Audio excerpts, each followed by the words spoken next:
There's a conversation I've wanted to have for a long time, a conversation that half this community may avoid. When it comes to toddler and kid characters, there's a lot of characters we like and don't like, but one of the arguments for or against them has always been a pet peeve of mine, and it's best to show its socks because she's one of the best modern examples of a toddler with the handful of episodes she's made a major appearance in. Before we get into this conversation, to those who don't know Socks, she is a cousin of Bluey and Muffin's younger sister. You may have seen her within Facey Talk, a Muffin-centric episode I spoke about in my last video. We see Socks first within the episode Barbecue, a bingo-centric episode where she mainly exists as a side character who doesn't do much but is well-behaved sitting next to her older sister. There is one big difference between Socks and the other three kids in this episode.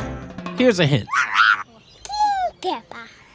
Sock said she likes green peppers the best. At this point in the show, Bluey is 6, Bingo is 4, Muffin is 3, and Socks is 1. Socks says a few words here and there, but not complete sentences. Now, for a character who quite literally doesn't have a good grasp on communication like her sister and cousins, how do you think people view her?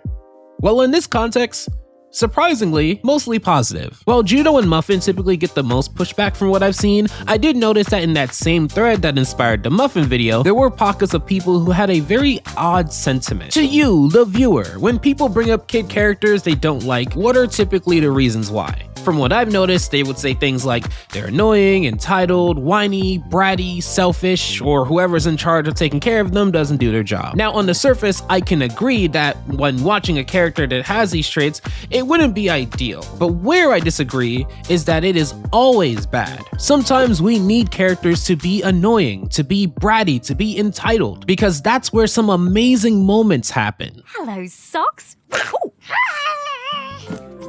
Far out. This is Horsey Ride, and this is Polly Puppy, a stuffed friend that Bluey holds near and dear. While she was going to put her away so that her chaotic cousins don't unintentionally ruin her, Bandit ran interference to make sure that didn't happen, which means Socks was able to get a hold of Polly Puppy. This episode deals with the fallout of Bluey not being able to get her stuffed animal back because Socks hyper-fixates on it. One of the bigger counter-arguments I typically get when speaking about Muffin or Judo, I mean, you can go back to those videos and look at the comments of the people who still don't like those two characters, is that watching them in the process of doing something selfish or impulsive isn't entertaining or endearing to see, and I can kind of understand that. Most people probably want to see Bluey get Polly Puppy back, and seeing Socks be so territorial about it may make some people feel a bit turned away from her character. But here's the problem. Bluey is not just a show that's trying to entertain you. While entertainment is a part of what you need with Bluey, especially when appealing to a significantly younger target audience who definitely need all the jokes and the bright colors and the playful bits to keep their attention, the show also wants to teach morals and lessons. Dad! Let's go, Socks! Hey, okay. Chill the beans, everyone. Socks won't let go of Polly Puppy. Had Socks been reasonable here and given Bluey her special toy back, then what exactly is the story here? Oh yeah, and here's the other part of that problem.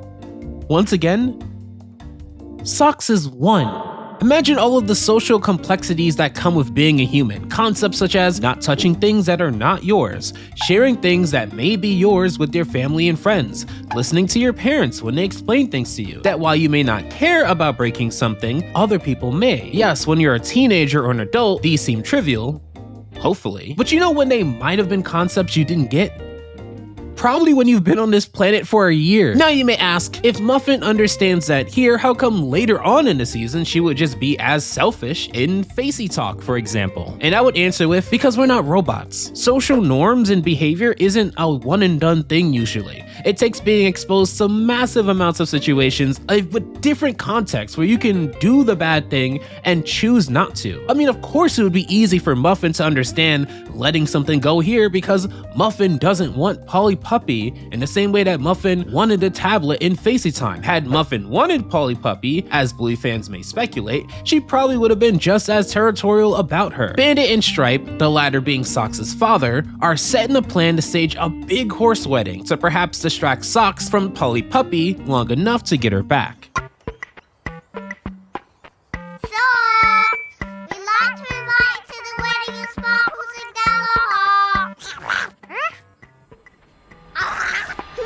What I also enjoy about this episode is that Bandit and Stripe allow Bluey, Bingo, and Muffin to figure this out. You see that Bluey is approaching this as if Socks is sophisticated, relatively, as her, to find the concept of playing wedding to be entertaining. Bluey is looking at this through the lens of a 6-year-old rather than a 1-year-old who just wants to bite and not do anything more complex than that. It provides both a fun adventure that is believable for the characters and ages involved, but also speaks to the fatal flaw that children may have in developing critical thinking to approach the problem so creatively, yet so naive. It allows for children who watch this to have fun with the wedding, but parents who watch this to not only see how Bandit and Stripe approach parenting, but also think of the ways they may approach this situation as well, to which once again, had Socks actually been more likable, the story wouldn't have worked because a likable character wouldn't have done this in the first place. As Bluey, Bingo, and Muffin go through this horsey wedding, Stripe decides against marrying Bandit. Yes, they had horsey names in this episode, but it's funnier to look at it as Stripe and Bandit. And Stripe runs off, causing the 3 kids to chase after him.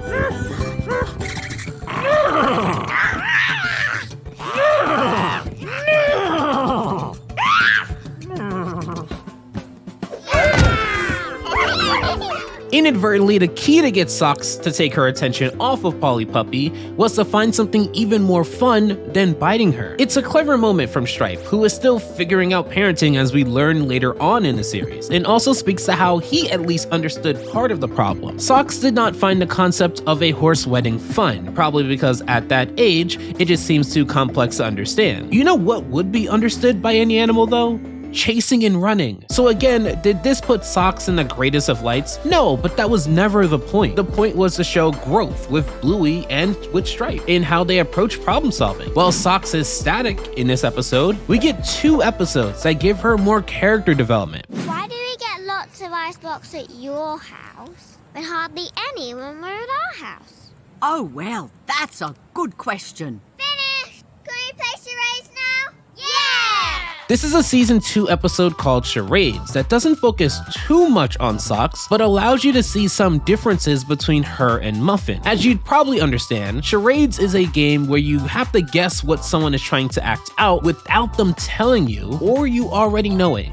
That's a hint there. Muffin doesn't understand the game and both tries to take the cards and act out a ballerina after Bingo was already a ballerina, which defeats the purpose of the game. Nana is such a standout character in this episode because she acts as the diplomatic one who is aware of Muffin's attitude but keeps things cool while not being dismissive when she gets too out of line. Focusing specifically on Socks, she does something in this episode that's really great to see when Bluey is acting out a card. Eagle. No? Oh, it's a bush turkey. Ibis. Squirrel. Nope. Frogger. Chicken. What about you, Socks?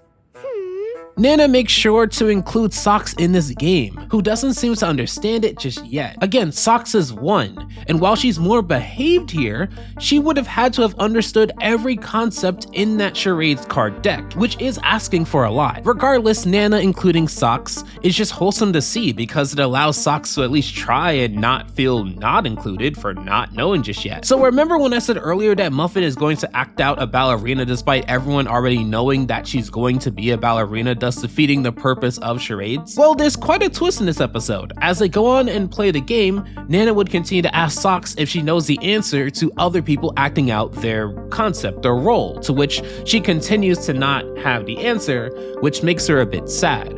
However, because of what Muffin did, they're quite in the pickle. Can you guess what I was? Oh, Any idea, girls? what was muffin? Ballerina. Yes. Because Socks would know what the answer is this time, she gets to answer the question and finally feel included in a game that might have been a bit too high level for her. It's a clever way to have her answer it and have just as much fun as the others. While Muffin was quite rowdy in this episode, I spoke about her evolution last time. It's also not like Socks can't be rowdy as you saw earlier, but at their ages, they just end up being rowdy in different ways. And the best episode to showcase this would be one of her most important moments in the show. How does Santa get in? There's no chimney. Maybe he uses the veranda. Oh yeah. Let's play Veranda Santa. This is Veranda Santa, and now that you have seen Socks well behaved as a side character and not well behaved as the antagonist, we see how her actions bring out a different side of Bluey that I have never spoken about on this channel before. The holidays are here, and the girls are trying to be on their best behavior for Santa. Note, quote, for Santa is a big part of their morality in this episode, and it's going to play a big part that I want to get into once we see how Socks gets into this equation. Bandit is off playing Veranda Santa with his daughter and nieces. However, you may notice that Socks isn't here, and this is also incredibly important. Bluey, Bingo, and Muffin are excited for the gifts that they may get, and this may be manifesting into entitlement. It also doesn't help that while they wish to play, Bingo isn't able to separate playing pretend and real life. Wake up, kids! It's Christmas! I got a pencil case. Hey, that's my pencil case. Dad! Bingo, no snatching, thanks. What would happen if Bluey wasn't ready to accept Bingo's apology? Now, in my Bluey videos, the episodes I speak about tend to have Bluey be quite mature, understanding, and accepting. Usually it's Bingo, Muffin, or Judo who tend to be the ones to set things off on the wrong foot. But believe it or not, Muffin is well behaved, and Bingo listens to Bandit immediately. Bluey would ask why she has to accept Bingo's apology, to which Bingo states that Santa won't bring you any presents. Santa likes children who accept sorries. which convinces Bluey to accept the apology, but for a reason that's not right. This makes the reason transactional, which would tell Bluey we should only do good things if there's a reward tied to them. It's not a good way to view morality, even if sometimes that is the case. We see this because when it's Bluey's turn to be Veranda Santa, she would scare Bandit, Bingo, and Muffin into waking up, and use that as an excuse not to give them presents, which makes them have to beg for it. Bluey is essentially manipulating the situation to make it appear that she's being charitable when she caused that situation to happen. And how she presents all of this makes her view on morality look really wrong. Boy, I sure am a very nice child. Huh? If I were real Santa, I'd give me lots of presents. Well, I'm not sure that's how it works. So you may wonder, what does all of this have to do with Socks? Well, Socks, who you may remember is still 1 year old at this point, presumably, is helping Bingo, who plays the role of Veranda Santa. And in the process, while they pretend to be asleep, Bluey grabs Socks, who didn't expect this. And Socks, who doesn't have a solid grasp on communication skills, bites Bluey's hand to communicate to her to let her go. From Bluey's perspective, she was playing a game, but this is why I wanted to show you charades first, even though it airs after this episode. Socks doesn't fully understand games like that. Yes, Bingo wanted her to help, but I would imagine Socks is just following what people say, rather than making a big effort to play the role of a person she's probably heard of maybe once, maybe twice, in her whole life, and hasn't had a lot of memories with yet. It is unfortunate that Socks bit Bluey, and it isn't something to be encouraged, hence why Bandit reprimanded Socks immediately. But that isn't enough for Bluey, who was already in a crabby mood. Well, look, I've told her off, Bluey. But she's not even saying sorry. She's only 1. She doesn't know any better yet. Now, I know to some of you, this is obvious. This all seems like I'm just saying something for everyone to agree with, but actually, I want to take what Bandit said further. Socks is 1, so she doesn't know better. Bluey is 6, so she knows better here, in the context of not biting someone. But she may not know better in other contexts, such as remembering that Socks is still learning the things that she already knows. Stripe may know better not to bite people or to treat kids as if they know everything, but he doesn't know better when it comes to getting the experience to parent Muffin and Socks. And all of this, I suppose, is to say that one of my pet peeves when speaking about animation, particularly animation aimed this young, is that people don't give characters enough time to develop and assume so much from them. Yes, I know better not to bite someone, but I'm not 1. Yes, I know better not to run away from a friend to exclude someone else and run off with someone's tablet when they explicitly wanted it back, but I'm also not a kid. This is where I have to push back against some of the critics of these characters, because if anyone were to do these actions, it would be children. And if there were any show to have these conversations, Bluey is one of the best shows equipped to handle them. This enables Bluey to take consequences into her own hands. She ends up not giving a present to Socks, which makes Socks incredibly upset. Bluey, I think you should say sorry to Socks. I didn't do anything wrong. I was teaching her that Santa doesn't give you presents if you're not nice. Bluey, don't worry about whether Santa's going to bring you presents or not, okay? Why? Because, Bluey, Morality isn't always black and white. Humans, or in this case dogs, are quite complicated and situational, and it can be quite gray to judge how moral something is or isn't. While we know Socks biting Bluey is a bad thing, this is never to excuse that. There is a reason why we would expect Socks to do it and not Bandit. However, as Bluey will learn, there are complex parts of morality such as intent, or experience, or age, or circumstances, things that probably hold Socks biting Bluey in a proper context. I mean, if you were a dog and you didn't want to be picked up and you didn't know the proper way, you would probably bite because it gives you an immediate response. I can understand why Socks did something without approving it, which ironically, for people who want shows with depth or morally gray moments, tend to not be able to view them with the proper lens that they deserve. Bluey sees that Socks is completely upset here because she genuinely does not know better and was simply taken aback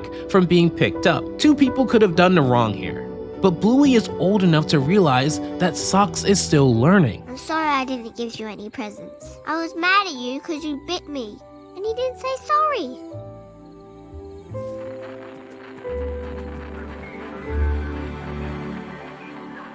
It's been nice to see Socks grow and develop throughout the show. None of the kids in Bluey are perfect, but that's why the show is so great. You get to see them learn and grow, and you get to see how certain situations should be handled. That's why the show is great. If none of the children ever have to learn anything, is that realistic?